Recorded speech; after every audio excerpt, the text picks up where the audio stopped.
வணக்கம். வரம் டிவி நேயர்களுக்கு அடியேன் அவினாசி ஜோதிலிங்கத்தின் அன்பான வணக்கம். வரம் டிவியில் வருகின்ற அத்தனை நிகழ்ச்சிகளும் தொடர்ந்து பாருங்க, சப்போர்ட் பண்ணுங்க, சப்ஸ்கிரைப் பண்ணுங்க, ஆதரவு கொடுங்க. இன்னைக்கு பார்க்க இருக்கிற தலைப்பு லக்னத்தில் நின்ற கிரகங்கள். 12 கட்டம் இருக்கு. நம்ம ஏதாவது ஒரு லக்னத்துல பிறந்திருப்போம். அப்படி லக்னத்துல ஒரு கிரகம் நிற்கும், இல்ல சிலருக்கு 2 கிரகம் 3 கிரகம் நிற்கும். முதல்ல தனியா இருக்கிற கிரகம் என்ன செய்யும் அப்படிங்கிற 2 கிரகம் இருந்துச்சுன்னா நான் ஒவ்வொரு கிரகத்துக்கு சொல்லி இருக்கிற குணம் அங்க பொருந்தி வரும் அப்படிங்கிறத நீங்க எடுத்துக்கலாம். முதல்ல லக்னத்துல சூரியன் நின்னா தர்ம சிந்தனை, மனிதாபிமானம், ரொம்ப ஒரு ஆளுமை, இறைபக்தி, பெரிய மனிதர்கள் தொடர்பு, மனைவியே நிர்வாகம் பார்க்குற மாதிரியான ஒரு அமைப்பு, 2வது குழந்தை பிறந்த பின்னதுக்கு வளர்ச்சி, தலைமுடி குறைவு, தலைவலி, ஈகோ, புகழுக்கு மயங்குதல், நிறைய தர்ம சிந்தனையோடு வாழ்றது, நாணயஸ்தர், மற்றவர்களுக்கு உதவி செய்தல்,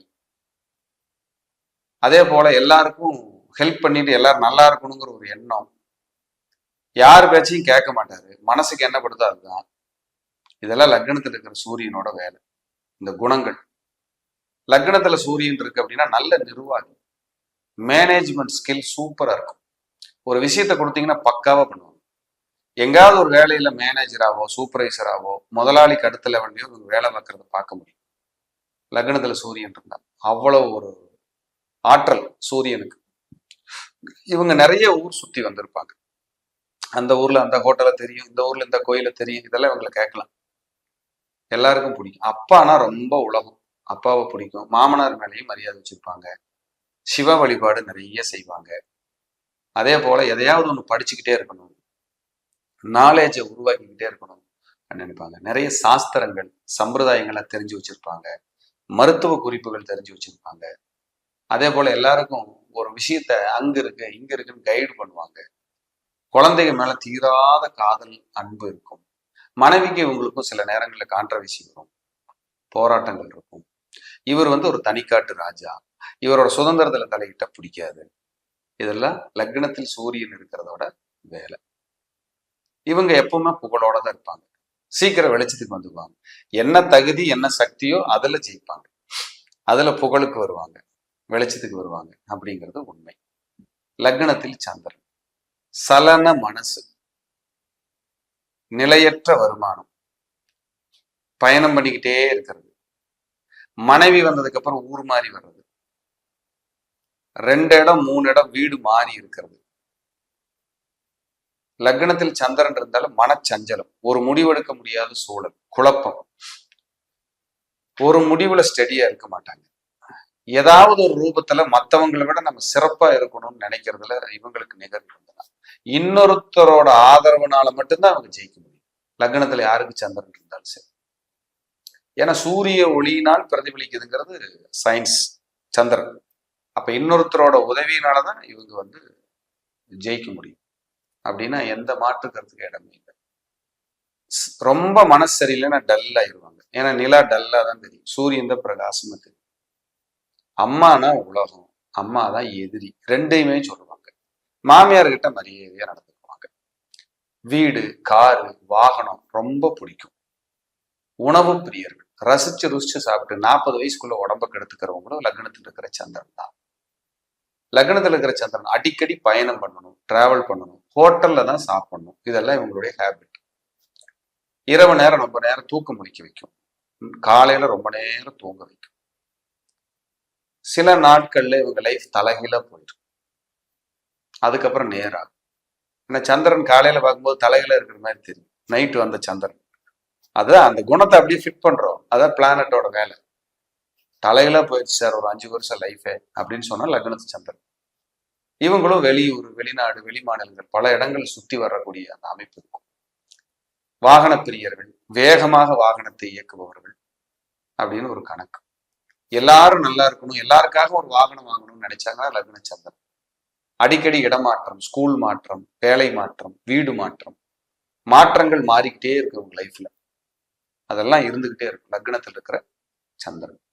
மனைவி பாத்தீங்கன்னா எங்காவது டிராவல் பண்ணிக்கிட்டே இருக்கணும், நல்ல ஹோட்டல்ல சாப்பிடணுங்கிற எண்ணம் எல்லாம் மனைவிக்கு இருக்கும்.